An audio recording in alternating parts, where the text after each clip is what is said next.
convencer al gobierno. ¿A qué? ¿A qué? ¿A qué? Más economía, más veracidad, más realidad, más ¿A qué? más inversiones, más negocios, Cagando. más prácticas, de todo más es ser más ¿A qué? más índices reales, ¿A qué? y la onda bursátil es más ¿A qué? ¿Cómo van? ¿Qué captan? ¿Qué captan? se anima a pegarlo más, El único. Él ve el papel para abajo, yo lo veo para arriba. ¿Qué captan? Para arriba, para arriba, para arriba, para arriba. ¿Cómo van? Cagando. ¿Qué captan? Cagando. ¿Qué captan? ¿Qué hacemos? ¿A dónde voy con esto? Quizá me equivoco yo, pero bueno, a nosotros no nos puede pasar nada, nada, nada. Para mí, país,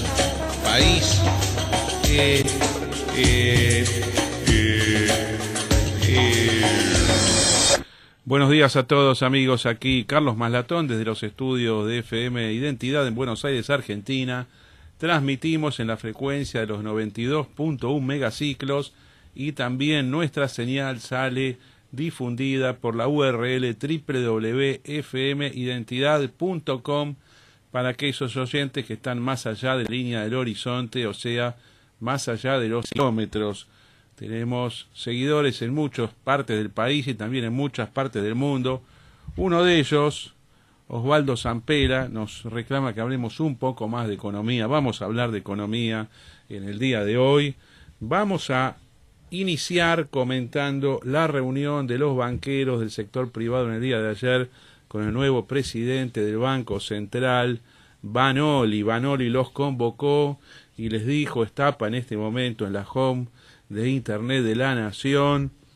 El presidente del Banco Central aseguró que no va a haber devaluación. ¿Cómo se lee este tema de que no va a haber devaluación? ¿Qué quiere decir? Que va a haber devaluación, que depende de quién que haya devaluación o no haya devaluación. A mí me impresiona muchísimo ver una frase así porque no hay nada similar en ninguna parte del mundo. ¿Por qué no hay nada igual en otros países del mundo? ¿Por qué no va el presidente del Banco Central de ningún país del mundo, llama a los representantes del sector financiero y le dice no va a haber devaluación? ¿Saben por qué, amigos? Porque ningún país se devalúa ni se revalúa la moneda. La devaluación y todos los gobiernos del mundo, con tres opciones de ser de de tipo de devaluación, que la devaluación mercado, la flotación a partir del año 1000, que hay mercados donde las monedas cotizan entre sí y van cambiando minuto a minuto, segundo a segundo, a veces varias veces por segundo, de valor conforme a la lista de órdenes que van entrando. Van entrando órdenes del lado comprador y órdenes del lado vendedor que se casan en una pantalla y siempre va el mejor tomador contra el mejor vendedor. Y ese fenómeno no se llama de devaluación ni de revaluación, sino que se llama de valorización o desvalorización espontánea por el mercado. Por eso es que el euro, el dólar, el yen, el franco suizo, la libra esterlina, las monedas del norte de Europa, el real brasilero, el peso mexicano, el peso colombiano, el sol peruano, el peso uruguayo, las que quieran ustedes, van a ver cómo se fija el valor de la moneda. Y por eso es que no hay reuniones parecidas a las de este ignorante presidente de Banco Central que ha puesto el gobierno el fin de semana con los camanduleros de los banqueros argentinos, chupamedias del poder, que se reúnen con el gobierno solamente para ver qué ventaja comercial individual para ellos pueden obtener. Es una vergüenza el sistema económico argentino, el sistema financiero, ni les cuento, todo absolutamente corrupto, nefasto, hay que barrerlo del principio al fin. No se crea que porque alguien es empresario está de acuerdo con el libre mercado, generalmente es todo lo contrario. Las reglas del libre mercado se las impone el pueblo a quienes quieren manejar la producción y el consumo a quienes quieren dirigir precios, rentabilidades y cantidades. Esta es la lucha histórica del liberalismo contra los poderosos, y los poderosos se componen de los burócratas socialistas, comunistas, fascistas del gobierno, combinados, entongados por quienes quieren obtener un rédito personal a costa de los demás, que son los malos empresarios, que por definición el empresario es malo. Solamente lo que hay que hacer con el empresario para que sea bueno es fijarle las reglas de juego. Las reglas de juego, las únicas que funcionan, son las reglas de juego del mercado, de la libertad. Lo que tenemos ahora es la negación del mercado.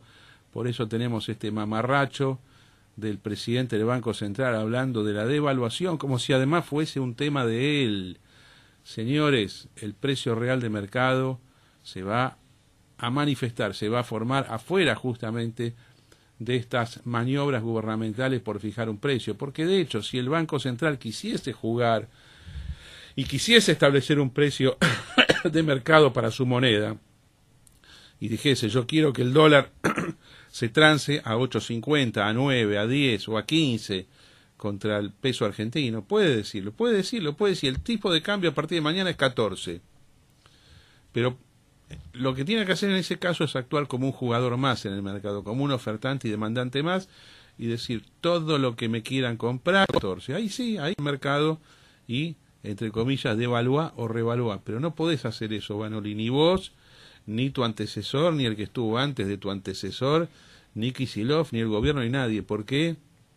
Una, porque no tenés fondos.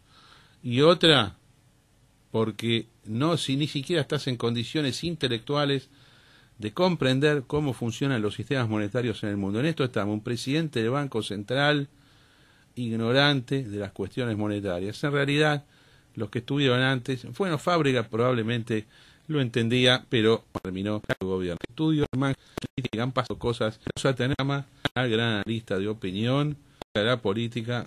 Se ofreció nuevamente a salir al aire con nosotros para comentarnos sobre sus últimas mediciones.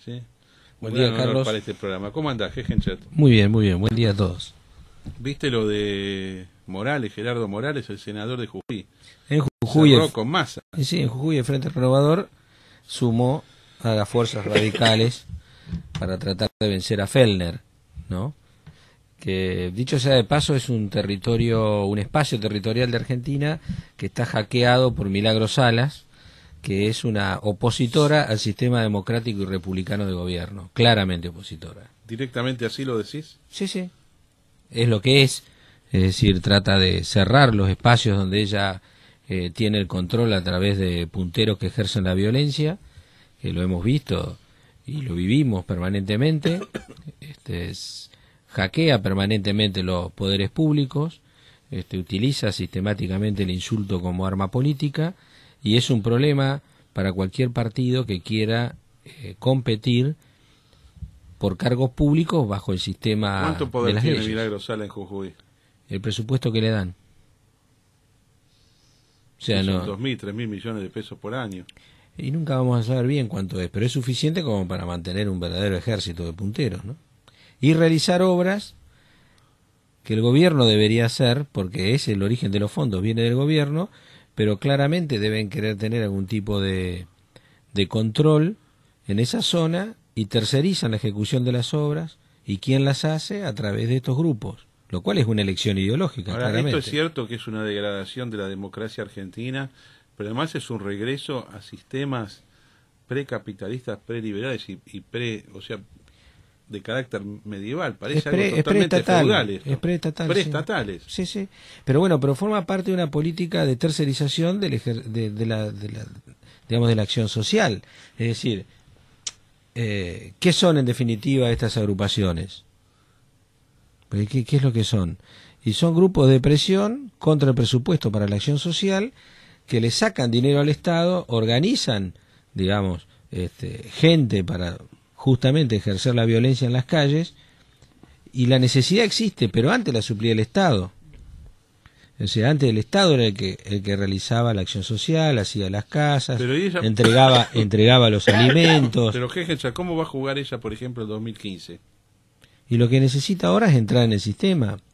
O sea, se ha presentado a elecciones, por supuesto. Es decir, ella trata de entrar en el sistema y obviamente después hundirlo. Sí, hay varias formas de hundir el sistema, de adentro o de afuera, enfrentándose al sistema o minándolo. Claro. Es cierto, como todo. O sea, Bueno, bueno, pero- el barco lo podés hundir desde tierra o te subís Claro. y te pegas un cañonazo en la... Bien. Pero es importante desde el punto de vista de Massa este cierre, porque, digamos, creo que es la primera alianza confirmada, importante que tiene. Y es un cierre muy importante y sobre todo con un sector que está en disputa con Macri. Claro, porque estos unen. Pero a mí me parece que esto le va a liberar a Massa un montón de alianzas de carácter similar. Capaz que el tipo empieza, viste, provincia por provincia, a decir, esto funciona como la ficha de dominó. Cierra uno, después se empiezan a cerrar en cadena. Si el tipo consigue alianzas así, no digo en todas las provincias, pero en 13 provincias, 14 provincias, casi te diría que está puesto, digamos, al balotaje, seguro, pero tiene gran chance de ser presidente. Y sí, las tiene. Hoy las tiene. Hoy ya las tiene. Bueno, y unen como que ha quedado arruinado con esto.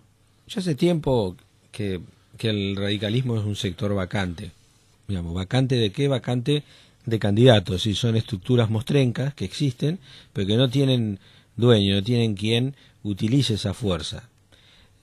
Claramente el radicalismo tiene presencia municipal, fundamentalmente. En Santa Fe y en otras provincias tienen municipios. Eso moviliza estructura, digamos, a ese nivel. Los gobernadores son cooptados, digamos, por cuestiones fiscales, digamos. Si no se llevan bien con el gobierno, no reciben fondos y no han sido capaces de generar lo suyo como para poder dar una batalla política con recursos propios. Entonces, bueno, se tiene que someter. Eso es lo que le ha pasado al radicalismo. De hecho, Cobos mismo, que parece hoy una alternativa, ayer fue el integrador de una alianza con el Frente para la Victoria. Estás hablando de las elecciones del 2007. Claro. Entonces, ¿Por qué lo hizo Cobos eso en ese momento? no tenía reelección en Mendoza y era una forma de mantenerse allá arriba en la política. Le daba el cierre que necesitaba, digamos, el Frente para la Victoria para seguir representando. Qué rápido que rompió, ¿eh? Y tuvo una oportunidad muy grande y rompió por consejo de la familia, creo. ¿Es Yo no cierto sé, eso? Y yo no sé qué tanta decisión propia es. Vos decís que él no tenía como plan romper y que se vio con la 125 y tuvo que decir yo acá por el reconocimiento de las presiones sociales. Él dijo varias veces que la familia le dijo que no podía votar con el gobierno. Y yo le creo, El ¿por qué tipo no se le dio vamos- vuelta. ¿Y por qué no le vamos a creer? O sea, uno... Lo que dice el protagonista, yo lo creo, en perjuicio del protagonista o a favor del protagonista. Claro. ¿Por qué lo vamos a negar?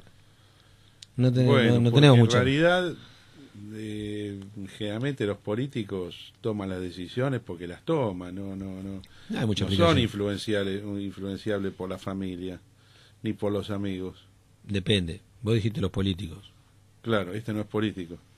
Yo creo Yo que... te digo la verdad, yo no estoy haciendo política activa, pero si estuviera, mi familia vale cero, pero cero. Yo lo lamento el que se ofenda. Justamente, mi familia no tiene que influenciar en mis decisiones políticas. Uno sirve a una causa, a su ideología, a sus principios. Mirá si vas a atender a un principio familiar. Justamente esa es una recomendación para no seguir. Es mi opinión, ¿no? Mira, en un político influye todo. Y las voces que se escuchan más claro son las que uno tiene más cerca. Ahora, uno también tiene la capacidad para elegir qué consejo sigue y cuál no sigue. Porque el problema es que detrás de la actividad política está uno mismo también. Es decir, si uno hace política, en realidad se pone al servicio de una comunidad, no del antojo personal o del placer propio.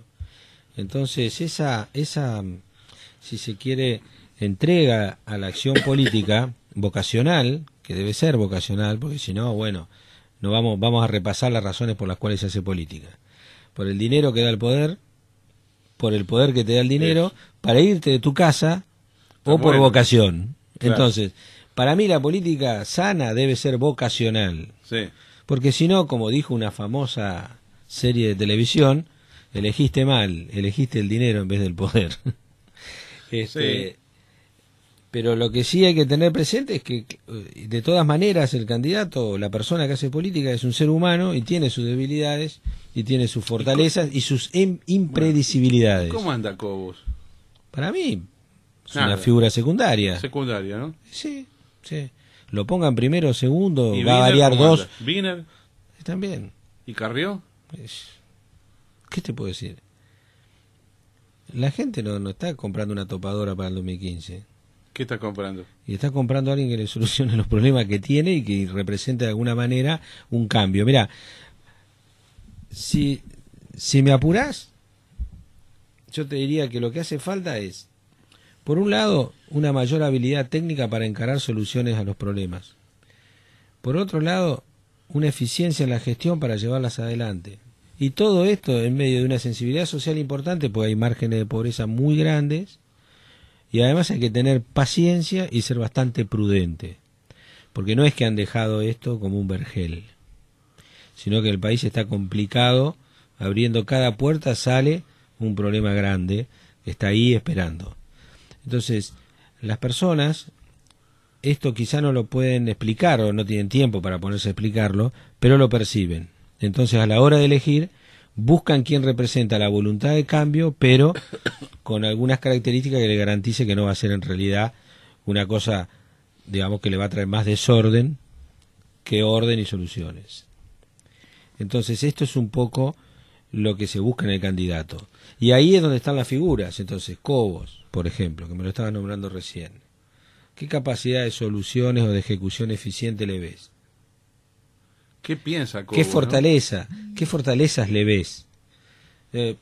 Muy pocas. Por eso, digamos, van optando, la gente se va inclinando por los candidatos que representan algún tipo de pero cambio. mira, Jeje, esto es para vos. Acá Fabio Cuadrana, que es un oyente de La Plata, Ujú. nos dice: una topadora, referente a Carrió, que barra con toda la corruptera oficialista y opositora no vendría mal, ¿no? Sí, por eso ¿Vos qué debería ser decís ahí? fiscal general de la Nación. ¿Por qué no? Así lo ves. Y sí es la fiscal general de la Nación. Le ¿Será falta el seria? cargo. ¿Será seria en ese cargo? Bueno, hay que dárselo primero. Bueno, pero por ejemplo, yo ayer vi los comentarios de ella sobre Cavallo. Cavallo ayer fue absuelto para mí correctamente en la causa del mega canje. El mega canje no existe como hecho delictivo. Se agarraron un montón de bonos argentinos, se cambiaron por otros. Siempre fue transparente, por eso yo lo defendí 2 veces en la televisión, me reputearon de todos lados por defenderlo a Cavallo en esto. Lo cual no quiere decir estar de acuerdo con Cavallo en todo, ni avalar su gestión. ¿Y qué pasa acá? Ayer es absuelto por el mega canje y la gente va a decir, bueno, pero Cavallo estuvo mal, me perjudicó en tal. Eso no tiene nada que ver. Acá se evaluó jurídicamente si fue delictivo el mega canje o no. Si él trató de favorecer a alguien. Absolución, o sea, no puede haber mejor sentencia. No tuvo nada que ver con nada, no hizo nada malo. No hay delito. Y Carrió salió a decir que esto es la justicia corrupta. Yo digo, si después de una sentencia tan clara de absolución, ella tiene estas actitudes, no sé si está para fiscal general de la Nación.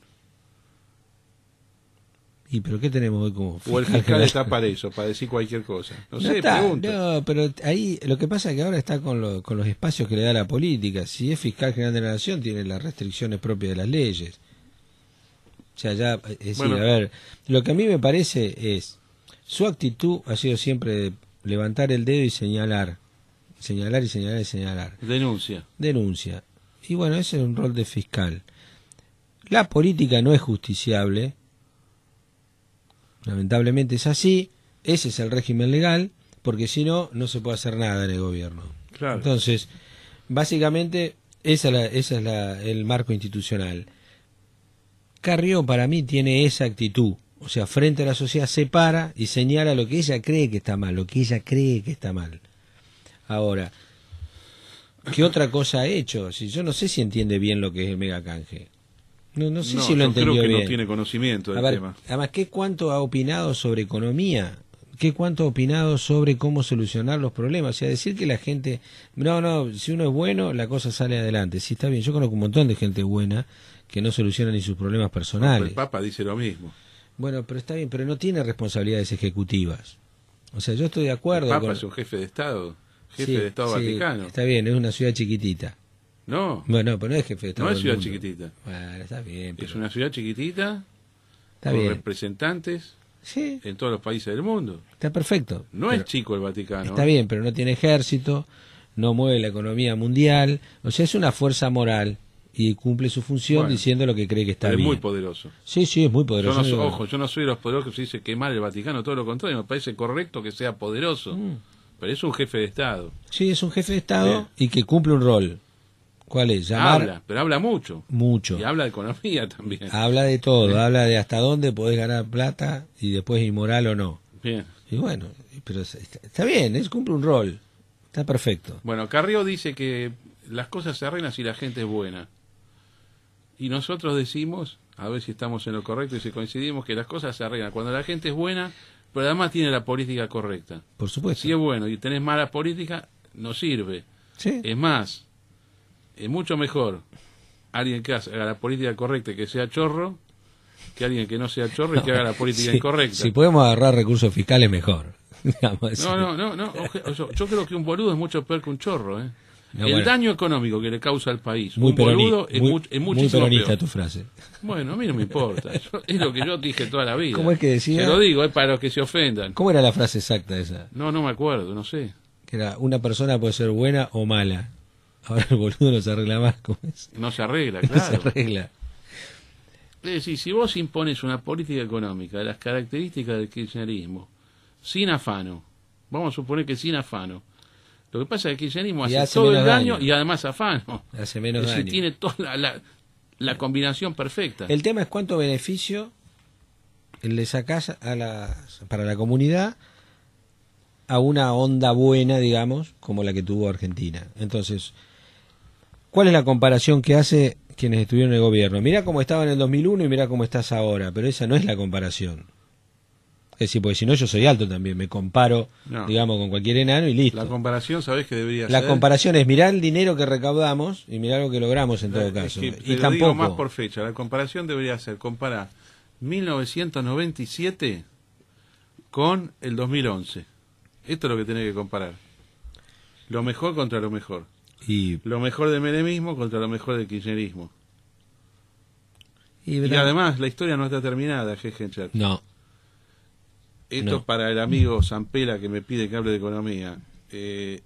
Los ADRs argentinos, o sea, los papeles argentinos que cotizan en Nueva York, que es donde se puede ver el precio real de los papeles, porque están en dólares, no hay discusión de tipo de cambio, nada. Van en caída libre, ¿eh? Van al desastre. Yo estoy viendo una tendencia bajista en Argentina en los próximos meses muy fuerte. Están cayendo los valores, están cayendo tipo 2001. Basta de mirar la bolsa en pesos, en nominales. No miren más el Merval. El Merval está totalmente tergiversado. Preampresa tiene dos componentes que son como el 35-40% que no son empresas argentinas. Una es Tenaris y otra es PBR, la Petrobras de Brasil. Pero además, los precios son en pesos. Vos, para saber el precio real de si sube o baja una cosa, lo tenés que dividir por el tipo de cambio negro del momento. O sea, dividirlo por 15. Vos dividís el Merval sobre 15. Así es como vos tenés que evaluar. Y además, en todo caso, le tenés que quitar estos dos papeles extranjeros que te tergiversan el índice. Y que están para arriba los dos. Tanto Tenari como PBR están para arriba. bueno, Más ayer con lo de Brasil, ¿no? Dicho sea de paso, qué interesante la segunda vuelta de Brasil. estadísticamente es probable que Neves gane. Es decir, normalmente se dice que si no hay una diferencia de 10 puntos o más para el oficialismo en la primera vuelta, el resultado se puede revertir en la segunda. Acá son Por- 7 puntos y medio. Acá son 7 puntos y medio y hay 21 para repartir. Es decir, vamos a aclarar, o sea, 21 para repartir son los que sacó el tercero. Marina. Exactamente. Entonces, Neves y Dilma van a disputar ese 21%. ¿De qué manera se va a distribuir? ¿Cuál es el origen del electorado de Marina? O sea, Marina, como todos saben, estuvo en el mismo partido que Dilma, se fue, tiene una militancia ecologista en contra de los sectores agroquímicos y del agro, no le gusta la expansión de la superficie para sembrar a costa de la selva, que es una política que se lleva adelante en Brasil, y tiene, digamos, algunas posturas que nosotros las podríamos ubicar en la centroizquierda, si se quiere, para Brasil, pero se plantó frente a Dilma como una opositora, de la misma manera que Neves. Lo que pasa que Neves con una mayor claridad en cuanto a qué hacer con Brasil mañana. Como vos sabés, presentó Marina todo un bloque, un ladrillo de propuestas que la estuvo corrigiendo todo el tiempo, y eso fue fuente de muchas críticas durante la campaña, y el PT le bajó una campaña agresiva en contra muy importante a Marina, a la cual no supo sacarle el jugo, porque a veces cuando te atacan es una bendición. A mí me encanta, ¿viste? Cada vez que te atacan es lo mejor que te puede pasar en política, pero algunos no se llevan bien con ese escenario o no están preparados quizás para sacarle jugo y transformar ese ataque en una fuerza propia a la hora de volver. Eso no le salió bien, perdió la primera vuelta. ¿Y cómo queda el electorado que lo votó? Hay un elemento emocional en la decisión del voto. Es decir, no es lo mismo tener un voto, yo quiero que pase esto, o tener un voto, yo voto a este, lo están haciendo, lo están atacando, y a mí me coloca muchísimo más en la oposición. Digamos, si yo estoy votando a un opositor que a su vez es el principal blanco de ataque del gobierno y se le ve al gobierno. Vos te estás jugando por el triunfo de Neves en la segunda vuelta. ¿Crees que es posible? Si gana por un punto, digamos, pero depende, va a haber hay varios debates en Brasil antes de las elecciones. La verdad que no sé cuántos habrá ahora entre la elección que fue este fin de semana y la próxima elección, la segunda vuelta, pero va a depender mucho de la imagen y la solvencia que tenga Neves. Pero para mí Neves tiene dos cosas a favor.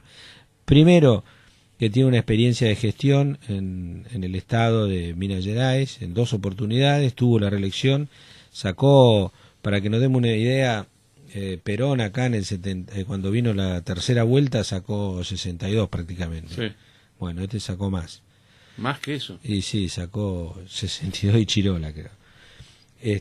O sea que es una persona que le ha ido bien gobernando y tiene una gran experiencia. Y por otro lado, es un candidato generacionalmente joven. O sea, tiene una esposa de 30 y pico de años, 35, 36, 37 años. El tipo tiene como 53, 55, no sé. Y sí, y está bien. Hoy es joven eso, ¿no? Y sí, o sea, además creo que se suma. ¿Qué hace el electorado? Te ve a vos y ves también la familia que presentás a elección. Es decir, es el combo completo. Y tiene una esposa muy muy joven. La imagen que da esa candidatura, si lo vemos como símbolo, es eso. Y a su vez tiene una propuesta muy innovadora para lo que es el tránsito que ha tenido Brasil este último tiempo, ¿no? Él es crítico con el Mercosur, muy crítico con los países productores de droga, muy crítico con el chavismo. Es decir, el partido de Neves fue el anfitrión de Machado, de la chica de opositora a Chávez.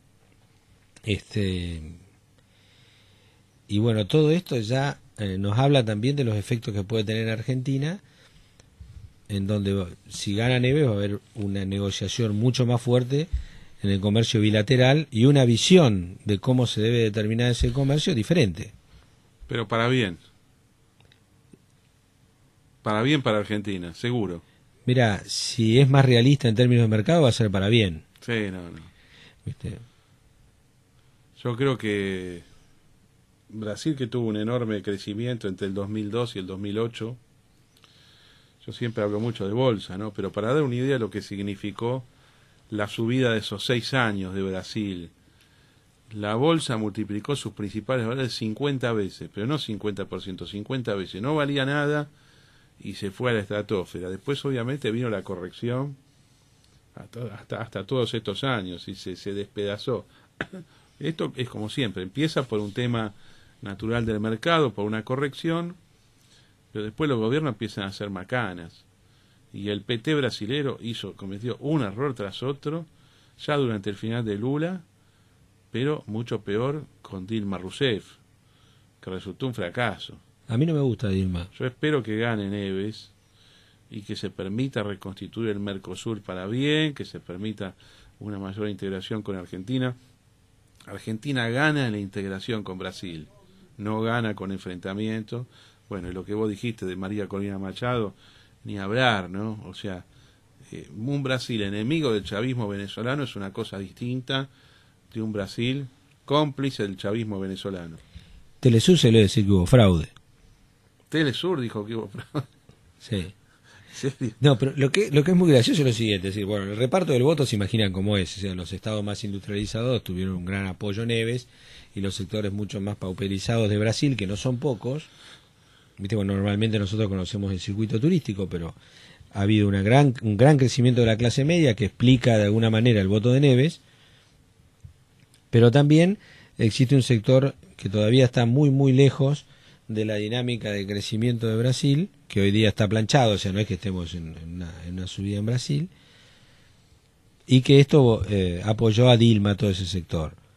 Y justamente lo más gracioso del caso es que Telesur sale a decir de que hay fraudes, cuando en realidad ¿dónde se hacen los fraudes?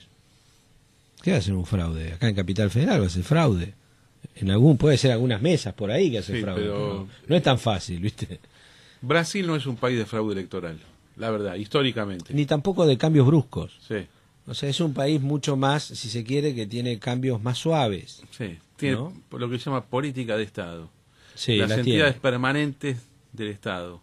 Pero eso tiene que ver con cómo está integrada las fuerzas, los grupos de presión dentro del esquema estatal brasileño. Ellos Bien. tienen muchos empresarios y muchos sindicalistas que forman parte de los órganos de decisión, no como acá, que cuando entra, no sé, un empresario al Congreso es raro. Claro. O cuando, por ejemplo, entró, me acuerdo, al Churrón, ¿te acordás? En El de década la del sociedad rural, sí. Era raro. Ahora cuando estuvo el de aceitera general de esa, por ejemplo, en la Cámara, también era raro. Allá es muy común. Es decir, Claro. las decisiones se toman con los factores de poder dentro del sistema democrático y eso es lo que hace que tenga oscilaciones menores que Bien. nosotros. Hegenchat, acaba de salir el Premio Nobel de Física. ¿Vos seguís los premios Nobel? La verdad que no mucho. Yo lo sigo hasta que llega el Premio Nobel de la Paz, que siempre es un mamarracho, ¿no? Es que Pero eso es bueno. lo que me desalienta. Claro, el Premio Nobel de la Paz que es una joda, Sí. es todo mal, pero, Sí. pero el resto de los premios Nobel también, el de Economía, el de Física, Me lo hubiesen dado Química. después, dijo Obama, ¿no? Claro, Algo bueno, así. pobre Obama. O sea, vamos a hablar de Irak si tenemos unos minutos en el día de hoy. Bueno, ¿quién lo gana? Lo ganan 3 científicos, los 3 japoneses. Son los que inventaron las lámparas LED. Ah, mira vos. Mirá, es decir, dos que tienen residencia en Japón y uno en la Universidad de California en Santa Bárbara. Los 3 nombres japoneses son Isamu Akasaki, Hiroshi Amano y Shuji Nakamura. Bien, nombre bien común, Nakamura, Nakamura es Pérez. que es Pérez, más o menos. Sí. Nakamura en Japón. Pero bueno, esos son los que inventaron o ayudaron a desarrollar las lámparas LED. Que dicho sea de paso, a mí no me gustan nada. Yo soy partidario de las lámparas Edison. Y me compré todo un arsenal de lámparas Edison antes de la prohibición del año 2011. Calculo que tengo hasta el año 2045, más o menos. Tengo toda una habitación llena de lámparas Edison. No pienso usar ni la de bajo consumo ni las LED porque no me gustan para nada. Señores, se acabó el primer bloque. 7:05.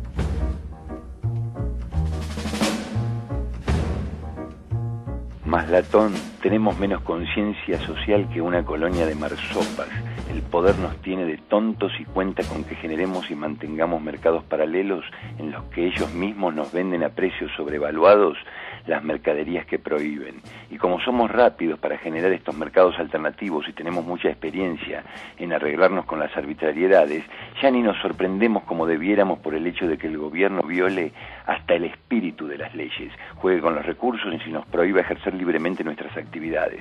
En conjunto somos giles, más latón. Bueno, Carlos, habla Eduardo de Palermo, estaba escuchando muy atentamente el editorial.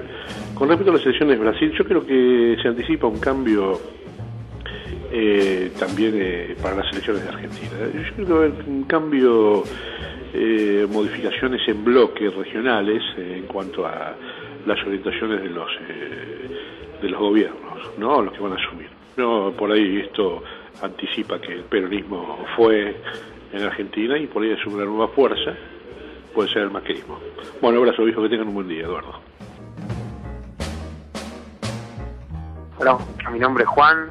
Bueno, quería opinar sobre las apreciaciones de Carrió sobre la justicia corrupta. Creo que estoy totalmente de acuerdo con esa afirmación. No tengo pruebas fehacientes, salvo el hecho histórico de que en nuestro país jamás ha ido preso algún político, todos los que en estos últimos 30 años han destruido nuestro país y se han robado todo. El caso de Vudú, el caso de Menem, que es senador, hay muchísimos casos que se pueden citar donde los políticos salen limpios, se puede tener una gestión fraudulenta, muchachos. Si eso no es justicia corrupta, no sé lo que es. Un abrazo. Buen día, Carlos. Te habla José María de Alto Palermo. Ayer estuve en Montevideo. Fui a cambio La Favorita en la avenida 18, entregué 1.000 pesos argentinos y me dieron 1.200 pesos uruguayos, con los cuales pude comprar 48 dólares. Por lo tanto, cada dólar me costó 20 pesos con 83 argentinos. Después fui a la calle Sarandí y me tomé un vermú. Podía pagar con dólares, con pesos uruguayos, con lo que hiciera. El mozo me dijo si quería el vuelto en pesos argentinos. No lo podía creer, Carlos. Realmente en la Argentina estamos en la edad de piedra. Bueno, muchas gracias, amigos, a todos por los comentarios siempre tan interesantes, tan enriquecedores de lo que nosotros mismos decimos aquí desde el estudio de la emisora. Ahora, José María, dos cosas. Mira, estábamos hablando de vos aquí con Germán Gegenchat antes de que se pudiera escuchar tu llamado. Primero que nada, supongo que este chiste de que agarraste 1.000 argentinos y te dieron 48 dólares fue simplemente para ver cómo era el cambio, ¿no? Pero podrías haber hecho con un poco menos de plata, porque la verdad que lo demás antieconómico que hay, 20,50 te dio más o menos el cambio, impresionante. No, y lo que veníamos hablando sobre vos es que siempre tuviste la teoría de que las medidas económicas del gobierno, todas estas insensateces cambiarias y que no pago, y bueno, era justamente por falta de fondo, porque no tienen nada. Esto lo venías recordando vos, Germán. Sí, me acordé justamente de José María, porque me acuerdo que una vez que estuve, dije, para mí que no tienen plata. Y entonces vos me recordaste, como que José María Alto Palermo, y creo que llamó, no me acuerdo bien cómo fue. Pero ahora vos fijate que se está viendo cada vez con mayor claridad. Claro. Porque justamente, o sea, la medida del default se ve, tiene distintas manifestaciones, ¿no? Una de ellas es la indisponibilidad de crédito. Yo me pongo por un momento en la mentalidad kirchnerista, en el presidente del Banco Central. Justamente lo que le conviene es, en sus términos, devaluar la moneda, es decir, para que se vaya menos, para que entre más. La otra cosa que le conviene es no vender más dólares subsidiados, lo que ellos llaman dólar ahorro. ¿Para qué lo van a seguir vendiendo? Explícame qué lógica tiene que a mí me den a 8,50, 20% más si lo quiero retirar, porque yo en el banco no lo dejo y con eso voy y lo vendo en el mercado. ¿Para qué? ¿Cuál es el sentido de hacer este subsidio? Y es difícil encontrarle el sentido a la solución de un problema que no tiene sentido. Es decir, si vos generaste una medida que no tiene ningún sentido económico, lo que quieras hacer para morigerarla va a ser igualmente difícil de explicar. Si yo no le veo sentido, no tiene sentido. O sea, pero no tiene sentido del cepo tampoco. Es decir, como todo esto viene a querer competir con el dólar blue, ¿no? Con el dólar real, el dólar que uno puede comprar, es ese, porque el otro tenés que pasar una serie de vallas, digamos, que te pone... Vallas y cupos. Vallas, cupos, tiene que andar internet, tenés que tener internet, ¿viste? O sea, en fin, miles de cosas, pero no tiene sentido. Es más, son laberintos en los que ni vale la pena entrar, porque tienen corto plazo de vigencia ya y no tiene solución. El problema del gobierno es que no tiene solución. Cuando vos te metés por un camino que no lleva a nada, no vas a encontrar nada. Y están insistiendo en una dirección que para mí está equivocada. Entonces Claro. no hay vuelta en esto. Para mí no hay vuelta. No pueden... Sí, además, yo te digo una cosa, este tipo Vanoli podría haber sido un poco más flexible, por ejemplo, decir menos cosas. Pero ya cuando en forma tan contundente dice no voy a devaluar, voy a seguir vendiendo dólares baratos, el día que cambie de política se tiene que ir el tipo. Pero es otra forma de decir lo mismo. Es decir, en su momento dijeron el que apuesta dólar pierde. Esa es una forma de decir no vamos a devaluar o no. ¿Sí o no? Les hablé con el corazón. Me contestaron con el bolsillo. Son mil formas de decir lo mismo. Digo, la otra vez que dijeron que no iban a devaluar, estaban devaluando en ese momento, ¿te acordás? En el mismo día. Bien, lámparas de bajo consumo. Mirá, a raíz del premio Nobel que ganaron los 3 japoneses, 2 en Japón y 1 en los Estados Unidos, en la Universidad de California, por el invento de las LEDs. Acá Fabio Cuadrana de La Plata, que también es ingeniero, nos dice, las de bajo consumo son un negocio de Philips y Osram, que se lo vendieron al mundo como la solución. Y resulta que el mercurio que contienen es muy peligroso y ni siquiera Alemania está preparada para procesarlas cuando dejan de funcionar. Apenas reciclan el 10%, imagínate acá. O sea, esto es una estafa. Esto es una estafa mundial con las lámparas de bajo consumo. De vuelta se junta el socialismo, el comunismo, con los intereses empresarios más truchos. ¿Por qué digo el socialismo, el comunismo? Por el ecologismo. La ideología ecologista es una variante. Es decir, el tipo que atacaba al capitalismo en 1985 por el lado económico, después encontró la beta del ecologismo y nos enchufaron esta truchada de la lámpara de presunto bajo consumo que yo, en lo personal en mi casa, no las utilizo y no las pienso utilizar. Señores, hora del análisis político en serio. Raúl Aragón, con quien hablamos hace 2 semanas, que nos había prometido volver a tener una conversación para ver su medición de opinión pública de intención electoral con miras al 2015 en los distintos escenarios. Bueno, nos da la posibilidad de conversar con él nuevamente después que terminó la medición. Buen día, Raúl Aragón, soy Carlos Malatón y también está aquí Germán Gegenchat. Buenos días, Carlos. Buenos días, Germán. Gracias por la llamada. No, gracias a vos por compartir información tan valiosa con los oyentes de la emisora. Armaste una muestra enorme, nos dijiste que son más de 3.000 casos. Te preguntamos la vez pasada cómo se hacía, con qué criterio, qué preguntabas. Nos gustó la forma que hacés la encuesta porque parece que no tiene truchada alguna. Hora de ver los resultados con los diferentes escenarios que le presentaste a la gente. ¿Qué nos podés decir? Bueno, sí, como dijiste, Carlos, son 3.000 casos, es una muestra aleatoria, lo que se llama muestra probabilística, es representativa del total país. Son 3.000 casos total país y medimos escenarios de paso, escenarios de primera vuelta, 2 escenarios de primera vuelta y 3 escenarios de balotaje.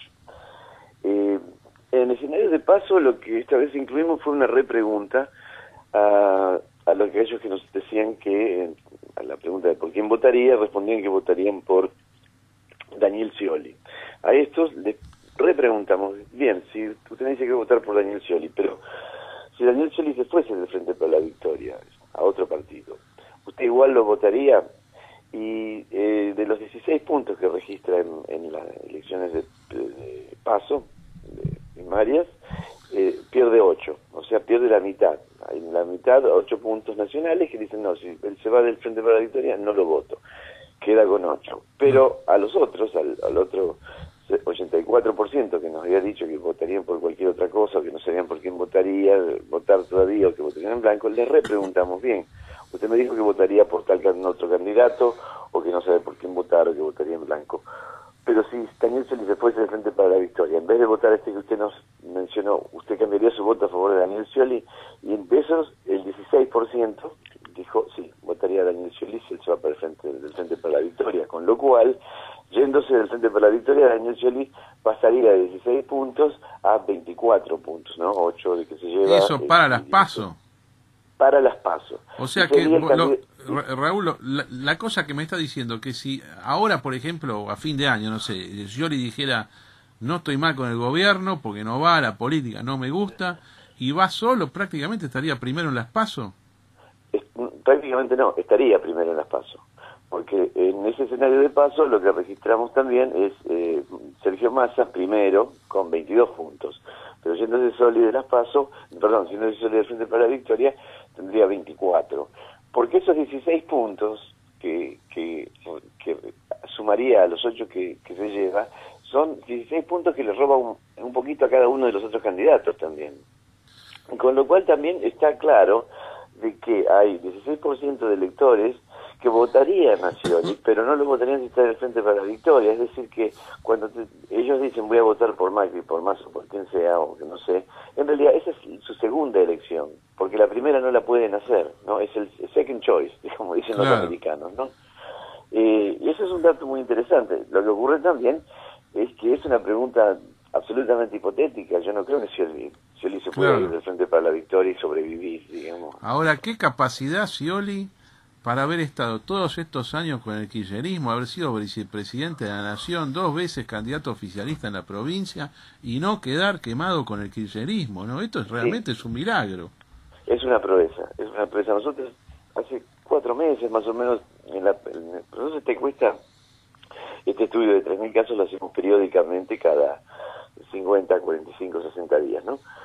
3, 4 estudios atrás, una de las preguntas que hacíamos era, bueno, ¿qué es para usted Sergio Massa? ¿Kirchnerista, peronista o algo nuevo? ¿Y qué es para usted Massa? Scioli, ¿kirchnerista, peronista o algo nuevo? ¿Y qué es para usted Macri? ¿Kirchnerista, peronista o algo nuevo?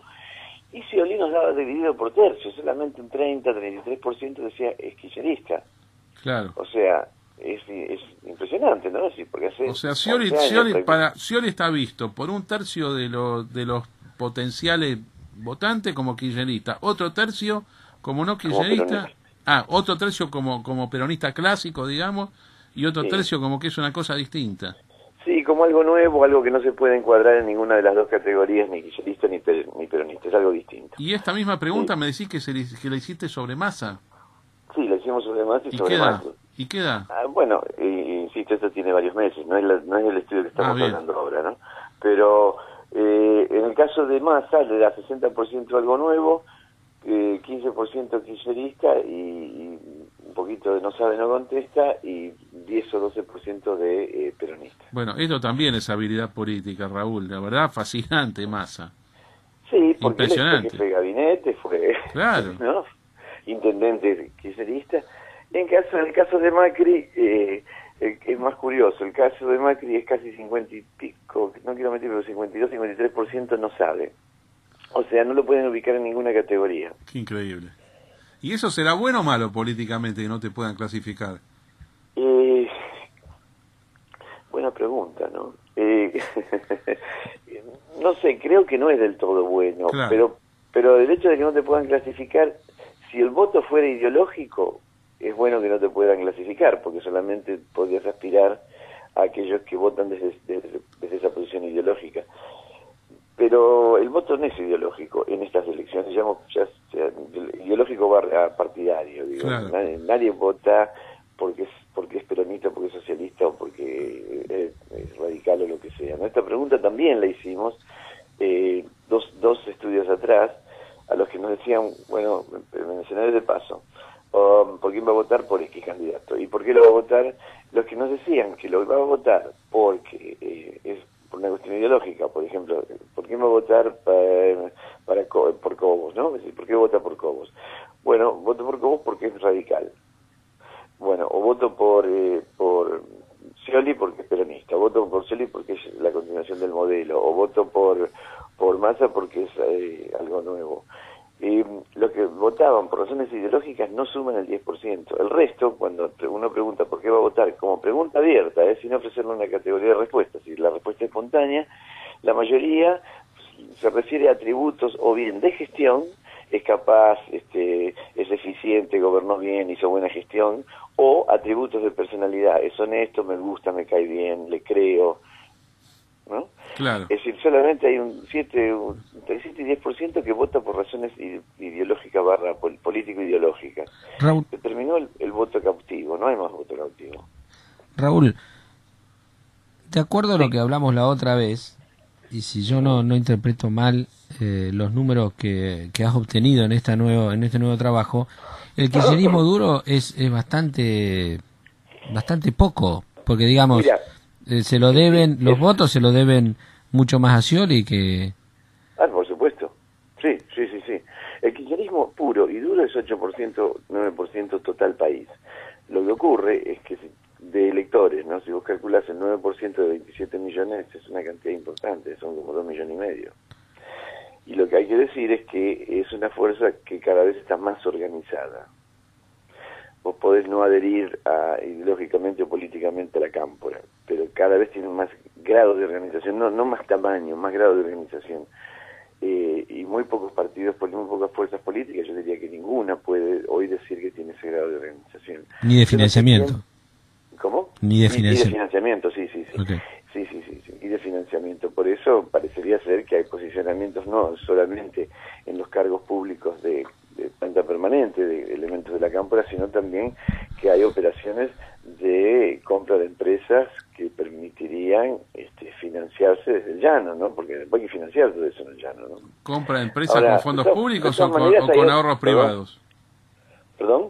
¿Compra de empresas con fondos públicos o con ahorros privados de ellos? No, esto es una especulación, aparecen denuncias todo el tiempo, yo no sé, eso es una pregunta más para Lilita Carrió que sabe. Sí, cierto. No, en serio, yo en eso le respeto a Carrió, aporta siempre información que nos ayuda a despertarnos, a despabilarnos. Sí, Revisemos pero- los números generales, Raúl, si podés. A ver, Sí. primero A ver, que nada, bueno, en escenarios paso de- primero, a ver. Bueno, en el escenario paso, el Frente para la Victoria, si se suman los votos de Randazzo y de Scioli, continúa siendo la fuerza hegemónica con alrededor de 22 puntos como fuerza política. Le sigue 23 puntos, perdón, le sigue Sergio Massa con 22, Macri con 20 y la suma de UNEN da alrededor de 12 o 13, no recuerdo exactamente. La suma de UNEN quiere decir la suma de Cobos y Wiener, ¿no? En escenario de primera vuelta hay que hacer dos escenarios, espero que esto se termine porque a ver si hay que se decida quién es el candidato de UNEN, pero como hoy no está decidido hay que hacer un escenario poniendo a Cobos y después volver a preguntar poniéndolo a Wiener. En el escenario con Wiener, Sergio Massa llega a los 26 puntos y hay un empate técnico riguroso entre Macri y Scioli en los 24 puntos. O sea, hay 3 puntos y algo de diferencia entre Massa y el segundo lugar, que está empatado entre Macri y Scioli, y acá lo que hay que decir es que hubo un repentino crecimiento de Scioli, que está un poco más rezagado detrás de Mauricio Macri, y lo ha alcanzado, sí, lo ha alcanzado y lo ha pasado por una sentencia, ¿no? En realidad. Acá estamos hablando entonces primera vuelta ya. Primera vuelta. Primera vuelta te da Massa 26 y los otros dos, Scioli y Macri, al toque abajo, nada. Sí, a ver, si es con Cobos me da un poquito más, me da casi 27, si es con Wiener me da 26. Porque se mueve el voto. No De Massa, decís, de Massa. Claro, se mueve todo el voto. También cuando pones a Cobos, cambian ligeramente Macri, cambia Scioli ligeramente. ¿Y cuánto te está dando los de UNEN en el caso de primera vuelta? ¿10%? ¿12%? ¿Cuánto te da?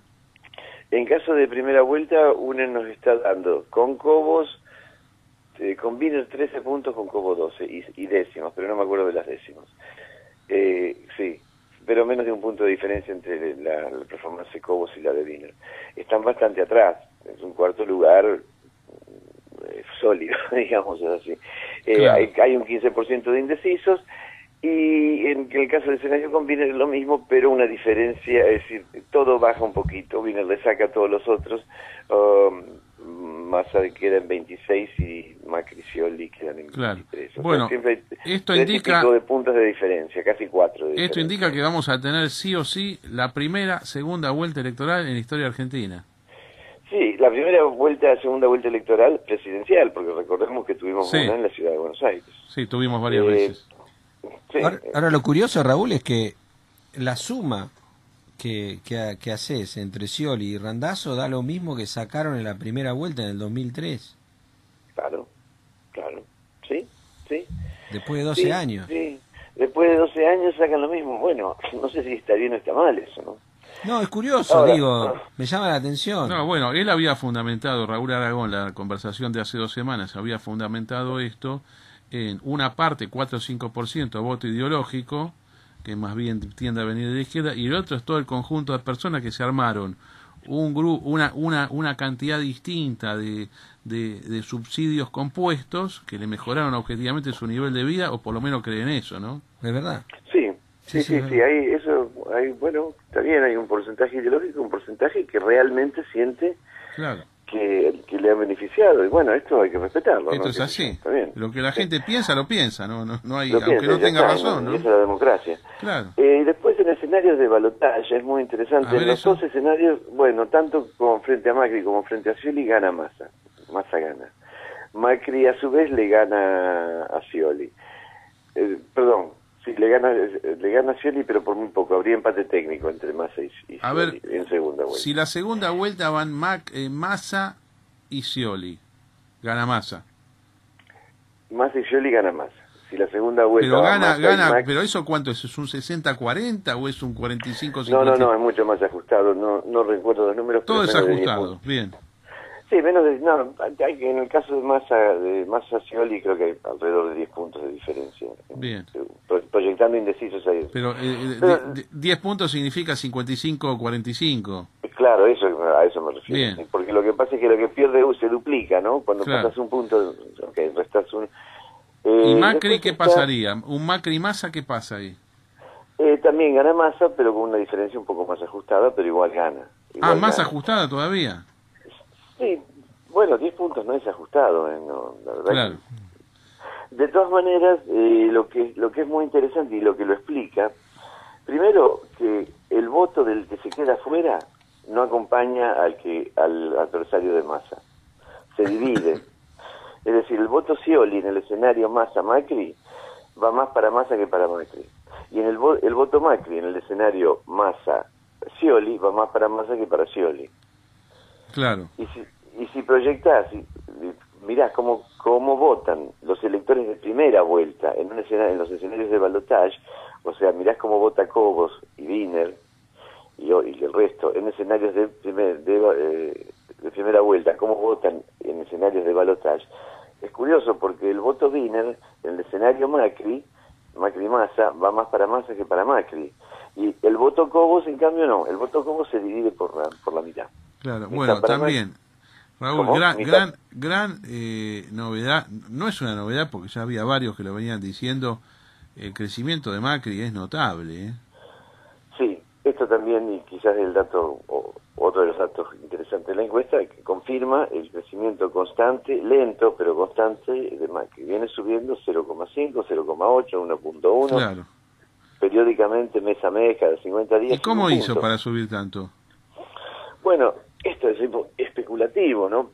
Es puramente especulativo, pero yo creo que lo que sucede es que Macri es una combinación. Primero que Macri siempre que aparece con un tono conciliador. Nunca yo lo escuché insultar a nadie, no agredir a nadie, ironizar sobre nadie. Claro. Siempre con un tono conciliador. Eso cae muy bien en una sociedad que está constantemente tensionada e irritada por la pelea a veces muy violenta entre los políticos. Bien. Entre los liderazgos. Esto por un lado. Por otro lado, siempre que aparece, también aparece inaugurando algo. Y estos dos tipos de apariciones son en los medios locales, porque el jefe de gobierno de la ciudad. Lo que sucede es que los medios locales son medios nacionales también. Entonces le provoca instalación y presencia nacional, cosa que a Scioli le cuesta mucho más. Porque lo que él hace un poquito filtra a los medios nacionales, pero la mayor parte queda en los medios de la provincia, entonces es muy difícil, es mucho más difícil para él tener llegada nacional, ¿no? ¿Hola? Claro, Sí. sí. Te quería hacer una digresión, un desvío, digamos. Viste que ahora se produjo la primera vuelta de Brasil. Y en Brasil tenemos un gobierno también de 12 años, digamos una idea de gobierno de 12 años de presencia más o menos en Brasil, que es muy similar de lo que tenemos aquí también en Argentina.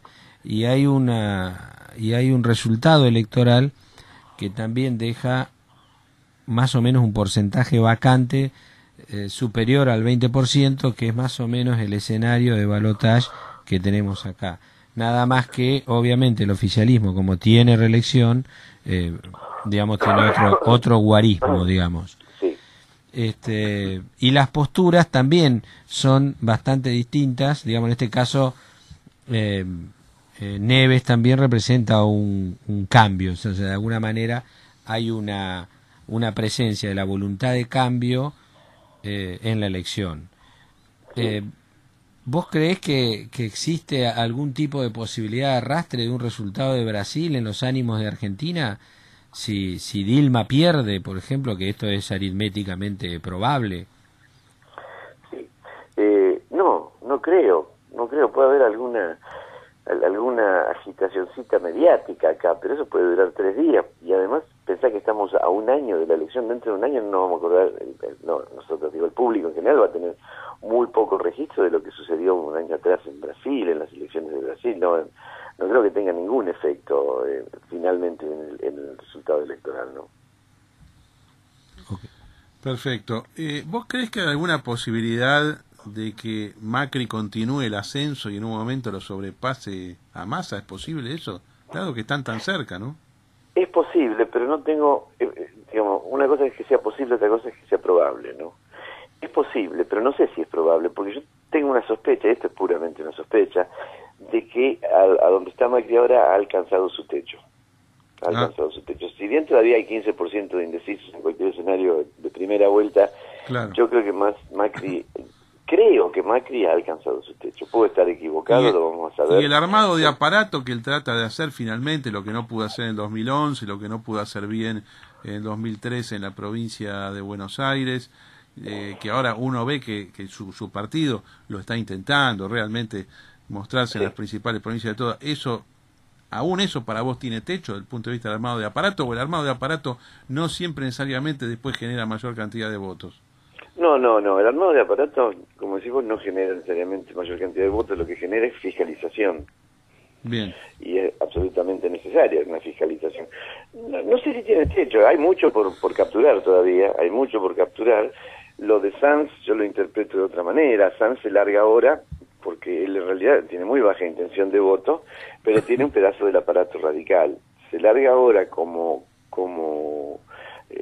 candidato o precandidato a la presidencia, por un lado para aumentar su precio y por otro lado para tratar de registrar alguna intención de voto y ponerle acotar un poco el crecimiento de Julio Cobos, que está creciendo y va a crecer un poco más todavía, sobre todo dentro del ajuste del radicalismo. Pero si yo fuera Sanz, claro que él va a terminar arreglando con Macri, no hay ninguna duda. Pero si yo fuera Sanz, en el camino de arreglar con Macri, haría una parada del Tigre y charlaría un ratito con Massa. No para irme con Massa, porque es más difícil para el radicalismo digerirlo a Massa que digerirlo a Macri, pero como para aumentarme el precio y asustarlo un poco a Macri, diciendo, mira, si no arreglamos bien, yo me voy con Massa, porque sospechen, claro, eso, ¿no? El arreglar bien, que es ir a la vicefórmula. Macri Sanz. Claro. Sanz, que no tiene ninguna chance de ser presidente, podría arreglar. ¿Y suma eso dentro de los juegos que vos hacés, meterle un ingrediente radical tan concreto a Macri, le sirve para que suba o no tanto? A Macri, más que servirle para que suba, lo que le sirve es el aparato nacional que le puede aportar. Perfecto. Porque eso es importante. Y por otro lado, la paradita que en Tigre tendría el efecto de neutralizar elementos del PRO que se resisten al acuerdo con el radicalismo, ¿no? Está bien. ¿Qué pasa con Carrió si jugara? ¿Tiene algo? Bueno, no quiero ser injusto con Lita, nunca la incluimos en un estudio porque siempre medía muy poco, hace un año medía muy poco, entonces cuando incluís demasiados candidatos se confunden, ¿no? Es confusa la pregunta. Tampoco se sabe si juega o no juega, tiene tantas... Claro. Ahora hay un colega, amigo mío, que midió de esta manera, a los que el primero preguntó por qué fuerza política van a votar, y a los que le dijeron que votarían por UNEN, les repreguntaba, bueno, y si estos fueran los candidatos de UNEN, ¿por cuáles votaría? Y en ese caso, Lita, no me acuerdo el número, pero estaba cuarta o quinta, no estaba muy bien posicionada. ¿Dentro de UNEN? Dentro de UNEN, primero estaba Cobos, después no me acuerdo quién estaba, después estaba Wiener y después estaba Lilita. Es muy bajo eso. Sí, tiene muy baja intención de voto. Yo creo que ella en realidad aspira a un cargo en el Ejecutivo. Raúl, y otra cosa más sobre cómo armaste esta encuesta. Vos das por hecho que el kirchnerismo más puro no va a ir con un candidato, porque incluiste solamente a Randazzo y Scioli. Bueno, acá lo que hice es incluir a Randazzo y Scioli a ver qué pasaba, porque en el estudio anterior nosotros habíamos, los candidatos kirchneristas eran Randazzo, Scioli, Urtubey Uribarri, Julián Domínguez, Rossi y uno más que no me acuerdo cuál fue, porque son tantos que no me los acuerdo.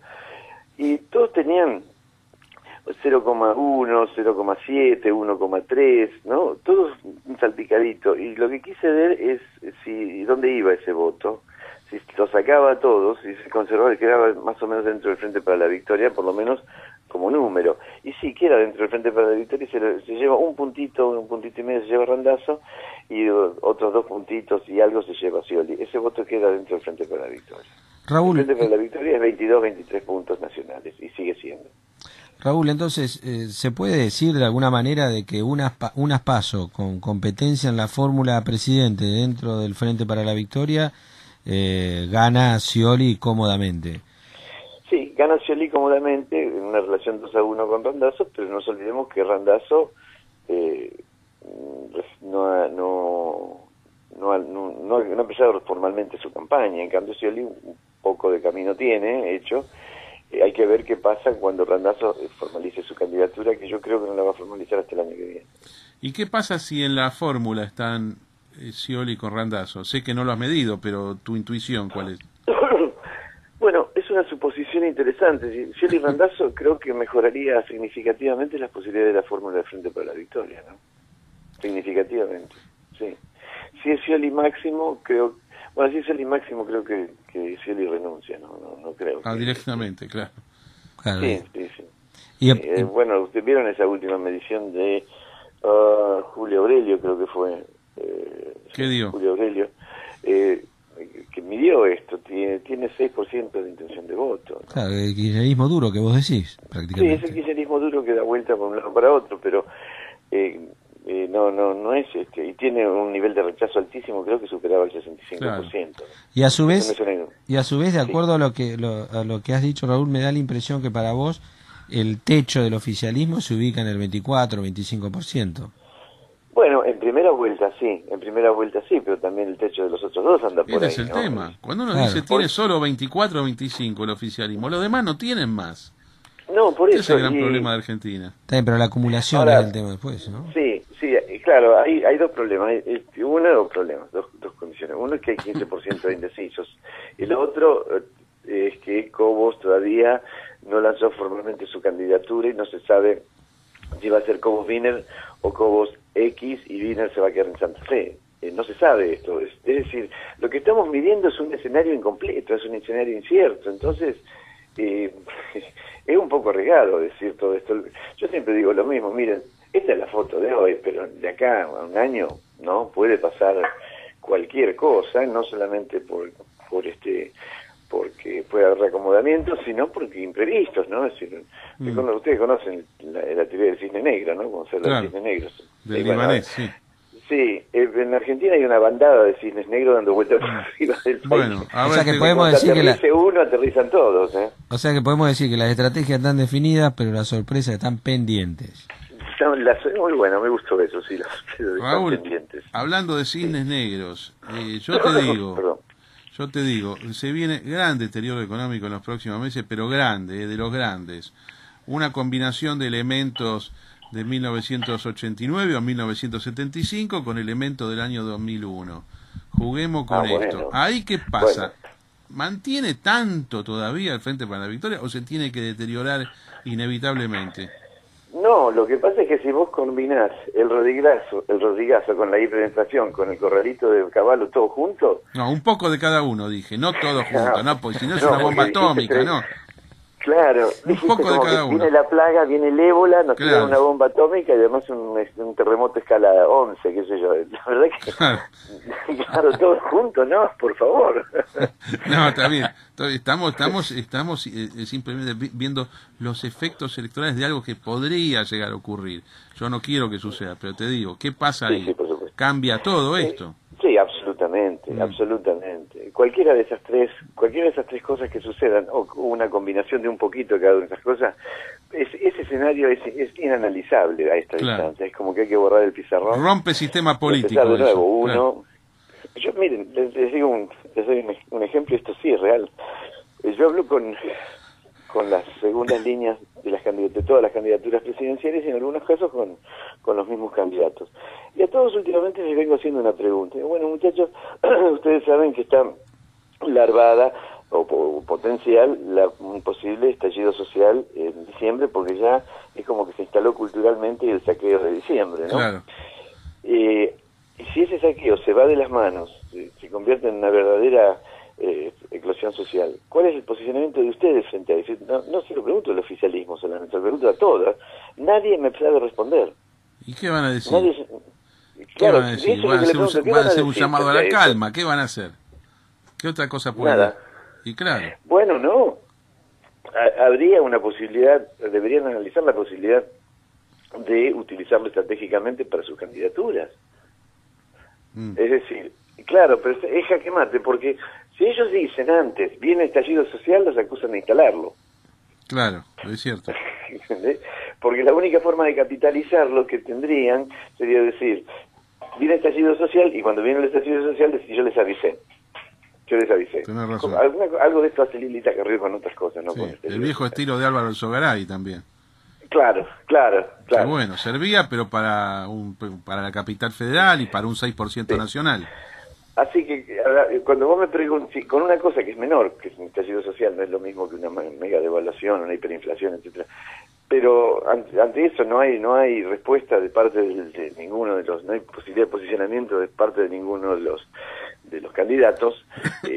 Entonces, imagínate, frente a una cosa tan grande como esa, yo creo que hay que barajar y dar de nuevo ahí, ¿no? Eso no, es inanalizable ese escenario Claro. tan hipotético. Si yo te llevo... Es posible, ¿no? Muy posible, Sí. pero hipotético. Si yo te llevo por tu historia personal, por la edad que tenés, por la experiencia, te llevo al mismo mes de ahora, octubre de 1988. Bajemos 25 o 26 años atrás, ¿no? Un escenario malo económicamente, pero no era el fin del mundo. Y después pasó lo que pasó a partir del 6 de febrero de 1989.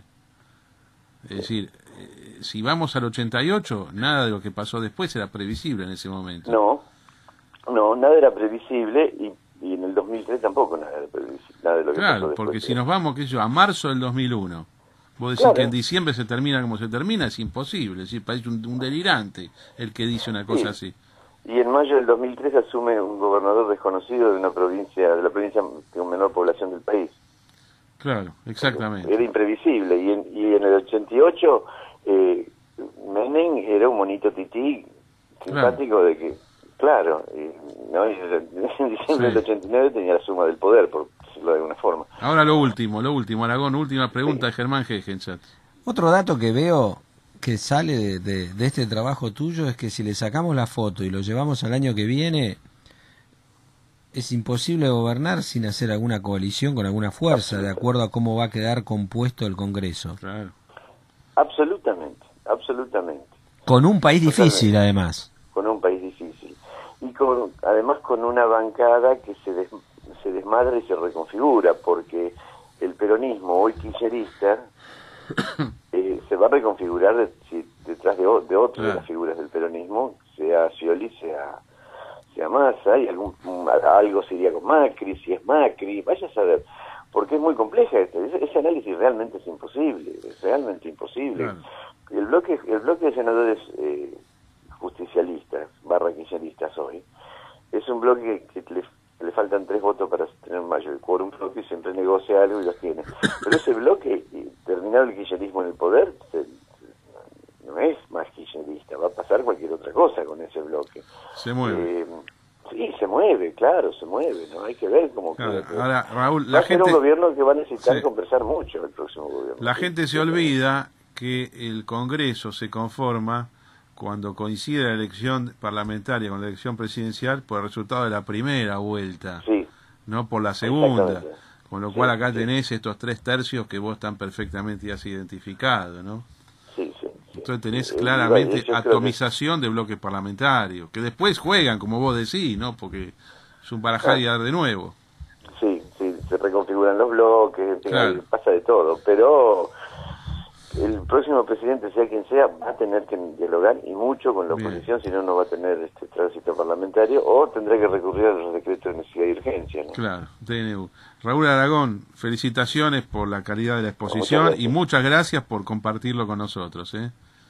Estamos Bueno, en línea. Que tenga un buen día. Muchísimas gracias. Mucha suerte en tus actividades, gracias. Gracias, Raúl. Hasta luego. Bueno, qué gente, la verdad. Espectacular, ¿no? Y quizás Qué esté nivel en la- esto, ¿no? y puede ser que esté en la cabeza del votante más adelante si se lo lleva como argumento de campaña. ¿Qué candidato ha lidiado mejor en un escenario de compartir el poder y tener que negociar cada cosa que quiere hacer? Y ese es Massa, el bueno para eso es Massa. Fácticamente le pasó en su distrito. Ujú. El tema es que ¿qué podés mostrar como hecho? Claro. ¿Fácticamente te pasó? Esa es la pregunta. Sí, A ver, ahora, es como el logro de la... de- ahora, lo que no podemos dejar de reconocer después de este informe que recibimos de Raúl Aragón, hay 3 personalidades políticas fuertes en el país en este momento. Sí, 3, nada más. 3, Sí, Scioli, sí, sí, Massa y Macri. Sí. Y otra cosa que no va, especialmente se lo digo a la gente que recala en mi Facebook. En mi Facebook hay un montón de gente ya de la vieja línea que habla de peronismo, antiperonismo, ¿no? Contradicción fundamental que se le decía. Claro, no, sí, que no quiero votar a los peronistas.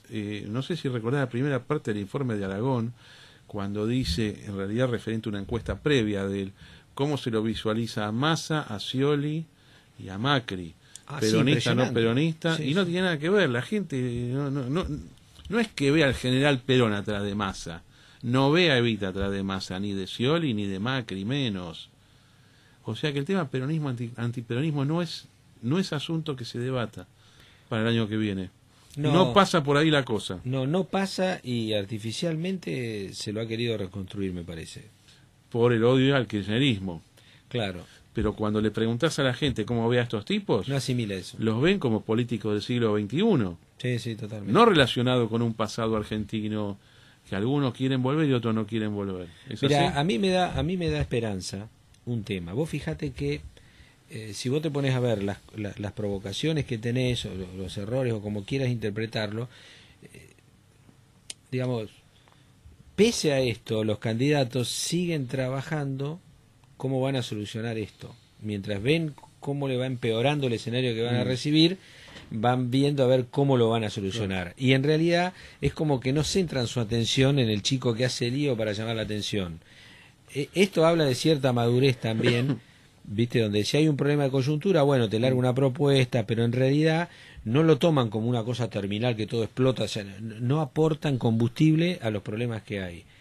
No lo hace Massa, no lo hace Macri. Sí, yo te digo y una no cosa. lo hace... Yo creo que ninguno de los 3, para mí, y Unen tampoco, tiene conciencia del desastre económico que se viene. Y no, porque... Esto lo quiero aclarar. Pero además hay un tema grave también, que si vos querés proyectar o hacer un proyecto de algo, necesitas saber en dónde estás parado. Y después de la devastación estadística, ¿cómo haces? Yo creo que se van a tener que preparar los 3 en el próximo mes para responder a escenarios catástrofe. Ellos creen que va a seguir todo normal, que va a seguir como hasta ahora, como si fuese una planilla en Excel que vos vas proyectando con la tendencia que viene y que ellos asumen y que arreglan todo. Para mí en el país económicamente viene una catástrofe. El que Y le hay está... que ver quién gana ahí con eso. Bueno, el que le está mostrando el cuero, decir, no importa lo que pase, yo lo voy a solucionar, olvídense de esto, yo lo voy a solucionar. El que tiene una imagen o está trabajando eso, me da la impresión, generando la confianza de, en el medio de la tormenta, yo capeo el temporal, me da la espalda, es Massa, ¿viste? Que Massa, Sí, Massa, hace sí, esas sí, cosas. sí. Bueno, gente, se voló el tiempo. Muchas gracias por estar aquí otra vez. Te espero la semana próxima. Sí, Les bueno. aclaro, amigos, que yo no voy a estar aquí en la emisora el jueves 16, el viernes 17, el lunes 20, el martes 21 y el miércoles 22. Voy a estar en el extranjero, así que va a haber obviamente el programa, pero yo no voy a estar acá. Así que anticipo, no me lo voy a recordar porque después me van a decir qué pasó con el programa que no lo subiste. No estoy. Gracias a todos, mañana continuamos. Gracias Hegencher. Gracias, Carlos. En ninguna parte del mundo. ¿Por qué no hay nada igual en otros países del mundo? ¿Por qué no va el presidente del Banco Central de ningún país del mundo, llama a los representantes del sector financiero y le dice no va a haber devaluación? ¿Saben por qué, amigos? porque ningún país se devalúa ni se revalúa la moneda. La devaluación político y todos los gobiernos del mundo, con 3 opciones de ser de los tipos de tipo de devaluación, la devaluación mercado, la flotación a partir del año 1000, que hay mercados donde las monedas cotizan entre sí y van cambiando minuto a minuto, segundo a segundo, a veces varias veces por segundo, de valor conforme a la lista de órdenes que van entrando. Van entrando órdenes del lado comprador y órdenes del lado vendedor que se casan en una pantalla y siempre va el mejor tomador contra el mejor vendedor. Y ese fenómeno no se llama de devaluación ni de revaluación, sino que se llama de valorización o desvalorización espontánea por el mercado. Por eso es que el euro, el dólar, el yen, el franco suizo, la libra esterlina, las monedas del norte de Europa, el real brasilero, el peso mexicano, el peso colombiano, el sol peruano, el peso uruguayo, las que quieran ustedes, van a ver cómo se fija el valor de la moneda. Y por eso es que no hay reuniones parecidas a las de este ignorante presidente de Banco Central que ha puesto el gobierno el fin de semana con los camanduleros de los banqueros argentinos, chupamedias del poder, que se reúnen con el gobierno solamente para ver qué ventaja comercial individual para ellos pueden obtener. Es una vergüenza el sistema económico argentino, el sistema financiero, ni les cuento, todo absolutamente corrupto, nefasto, hay que barrerlo del principio al fin. No se crea que porque alguien es empresario está de acuerdo con el libre mercado, generalmente es todo lo contrario. Las reglas del libre mercado se las impone el pueblo a quienes quieren manejar la producción y el consumo, a quienes quieren dirigir precios, rentabilidades y cantidades. Esta es la lucha histórica del liberalismo contra los poderosos, y los poderosos se componen de los burócratas socialistas, comunistas, fascistas del gobierno, combinados, entongados por quienes quieren obtener un rédito personal a costa de los demás, que son los malos empresarios, que por definición el empresario es malo. Solamente lo que hay que hacer con el empresario para que sea bueno es fijarle las reglas de juego. Las reglas de juego, las únicas que funcionan, son las reglas de juego del mercado, de la libertad. Lo que tenemos son 2.000, 3.000 millones de pesos por año. Y nunca vamos a saber bien cuánto es, pero es suficiente como para mantener un verdadero ejército de punteros, ¿no? Y realizar obras que el gobierno debería hacer, porque es el origen de los fondos, viene del gobierno, pero claramente deben querer tener algún tipo de control en esa zona y tercerizan la ejecución de las obras. ¿Y quién las hace? A través de estos grupos, lo cual es una elección ideológica. Ahora, claramente. esto es cierto que es una degradación de la democracia argentina, pero además es un regreso a sistemas precapitalistas, preliberales y o sea, de carácter medieval. Parece algo totalmente feudal esto. Es preestatal. Preestatales. Sí, sí. Pero bueno, pero forma parte de una política de tercerización de la acción social. Es decir, ¿qué son en definitiva estas agrupaciones? ¿Qué es lo que son? Y son grupos de presión contra el presupuesto para la acción social, que le sacan dinero al Estado, organizan, digamos, gente para justamente ejercer la violencia en las calles, y la necesidad existe, pero antes la suplía el Estado. O sea, antes el Estado era el que realizaba la acción social, hacía las casas, entregaba los alimentos. Pero ¿cómo va a jugar ella, por ejemplo, en 2015? Y lo que necesita ahora es entrar en el sistema. O sea, se ha presentado elecciones, por supuesto. Es decir, ella trata de entrar en el sistema y obviamente después hundirlo. Sí, hay varias formas de hundir el sistema, de adentro o de afuera, enfrentándose al sistema o minándolo. Claro. Es cierto, como todo. O sea, bueno, pero... el barco lo podés hundir desde tierra o te subís y te pegas un cañonazo en la... Bien. Pero es importante desde el punto de vista de masa este cierre, porque digamos, creo que es la primera alianza confirmada, importante que tiene. Y es un cierre muy importante y sobre todo con un sector que está en disputa con Macri. Claro, porque esto es unen, pero a mí me parece que esto le va a liberar a Massa un montón de alianzas de carácter similar. Capaz que el tipo empieza, viste, provincia por provincia, a decir, esto funciona como la ficha de dominó. Cierra uno, después empiezan a cerrar en cadena. Si el tipo consigue alianzas así, no digo en todas las provincias, pero en 13 provincias, 14 provincias. Casi te diría que está puesto, digamos, al balotaje, seguro, pero tiene gran chance de ser presidente. Y sí, las tiene, hoy ya las tiene. Bueno, y unen como que ha quedado arruinado con esto. Ya hace tiempo que el radicalismo es un sector vacante. Digamos, ¿vacante de qué? Vacante de candidatos. Y son estructuras mostrencas que existen, pero que no tienen dueño, no tienen quien utilice esa fuerza. Claramente el radicalismo tiene presencia municipal, fundamentalmente. En Santa Fe y en otras provincias tienen municipios. Eso moviliza estructura, digamos, a ese nivel. Los gobernadores son cooptados, digamos, por cuestiones fiscales, digamos. Si no se llevan bien con el gobierno, no reciben fondos y no han sido capaces de generar lo suyo como para poder dar una batalla política con recursos propios. Entonces, bueno, se tiene que someter. Eso es lo que le ha pasado al radicalismo. De hecho, Cobos mismo, que parece hoy una alternativa, ayer fue el integrador de una alianza con el Frente para la Victoria. Estás hablando de las elecciones del 2007. Claro. Entonces, ¿por qué lo hizo Cobos eso en ese momento? No tenía reelección en Mendoza y era una forma de mantenerse allá arriba en la política.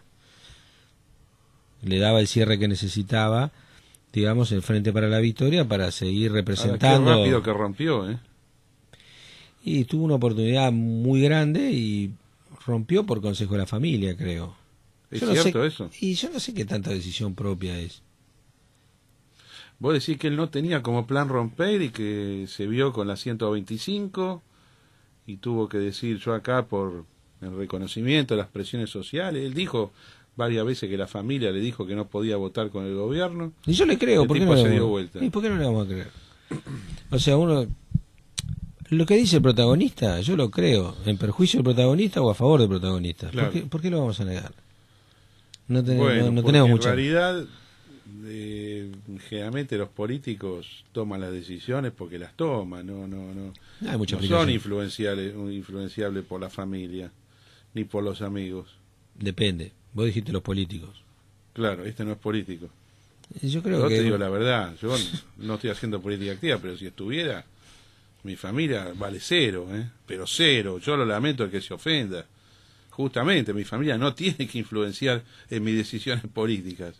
Uno sirve a una causa, a su ideología, a sus principios. Mirá si vas a atender a un principio familiar. Justamente esa es una recomendación para no seguir. Es mi opinión, ¿no? Mira, en un político influye todo. Y las voces que se escuchan más claro son las que uno tiene más cerca. Ahora, uno también tiene la capacidad para elegir qué consejo sigue y cuál no sigue. Porque el problema es que detrás de la actividad política está uno mismo también. Es decir, si uno hace política, en realidad se pone al servicio de una comunidad, no del antojo personal o del placer. Vamos a convencer al gobierno. ¿A qué? ¿A qué? ¿A qué? Más economía, más veracidad, más realidad, más ¿A qué? más inversiones, más negocios, más tácticas, de todo más es ser más ¿A qué? más índices reales, ¿A qué? la onda bursátil es más ¿A qué? ¿Cómo van? ¿Qué capta? ¿Qué capta? se anima a pegarlo Obama, más y más. El único. Él el papel para abajo, yo lo veo para arriba. ¿Qué capta? Para arriba, para arriba, para arriba, para arriba. ¿Cómo van? Cagando. ¿Qué capta? Cagando. ¿Qué capta? ¿Qué hacemos? ¿A dónde voy con esto? Quizá me equivoco, pero bueno, a nosotros no nos puede pasar nada. Para mí, país.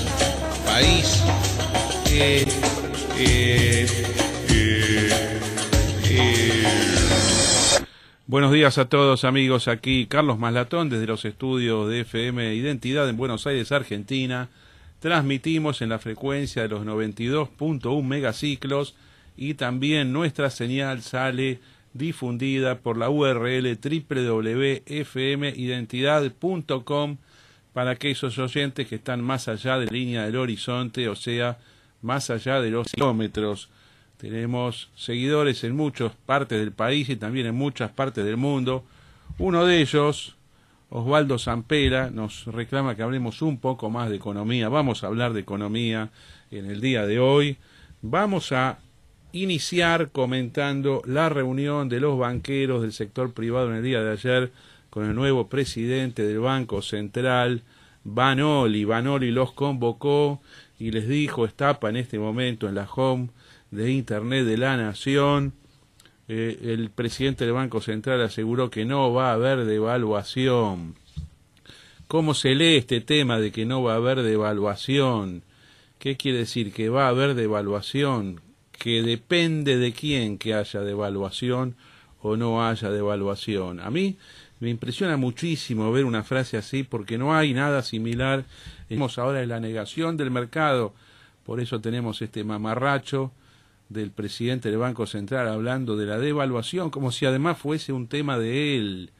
Señores, el precio real de mercado se va a manifestar, se va a formar afuera justamente de estas maniobras gubernamentales por fijar un precio, porque de hecho si el Banco Central quisiese jugar y quisiese establecer un precio de mercado para su moneda y dijese yo quiero que el dólar se trance a 8.50, a 9, a 10 o a 15 contra el peso argentino, puede decir, el tipo de cambio a partir de mañana es 14, pero lo que tiene que hacer en ese caso es actuar como un jugador más en el mercado, como un ofertante y demandante más, y decir, todo lo que me quieran comprar, 14. Ahí sí, hay mercado y, entre comillas, devalúa o revalúa. Pero no podés hacer eso, Vanoli, ni vos, ni tu antecesor, ni el que estuvo antes de tu antecesor, ni Kicillof, ni el gobierno, ni nadie. ¿Por qué? Una, porque no tenés fondos. Y otra, porque no, si ni siquiera estás en condiciones intelectuales de comprender cómo funcionan los sistemas monetarios en el mundo. En esto estamos, un presidente del Banco Central ignorante de las cuestiones monetarias. En realidad, los que estuvieron antes, bueno, Fábrega probablemente lo entendía, pero terminó el gobierno. Estudios más política, han pasado cosas. Tenemos una gran analista de opinión, la política, se ofreció nuevamente a salir al aire con nosotros para comentarnos sobre sus últimas mediciones. Buen día, Carlos. Para este programa. ¿Cómo andás, Gegenchet? Muy bien, muy bien. Buen día a todos. ¿Viste lo de Morales, Gerardo Morales, el senador de Jujuy? En Jujuy, con Massa. Sí, en Jujuy el Frente Renovador sumó a las fuerzas radicales para tratar de vencer a Fellner, ¿no? Que, dicho sea de paso, es un espacio territorial de Argentina que está hackeado por Milagros Salas, que es una opositora al sistema democrático y republicano de gobierno, claramente opositora. ¿Directamente así lo decís? Sí, sí. Es lo que es decir, trata de cerrar los espacios donde ella tiene el control a través de punteros que ejercen la violencia, que lo hemos visto y lo vivimos permanentemente, hackea permanentemente los poderes públicos, utiliza sistemáticamente el insulto como arma política, y es un problema para cualquier partido que quiera competir por cargos públicos bajo el sistema. ¿Cuánto poder de las tiene leyes. Milagros Sala en Jujuy? El presupuesto que le dan.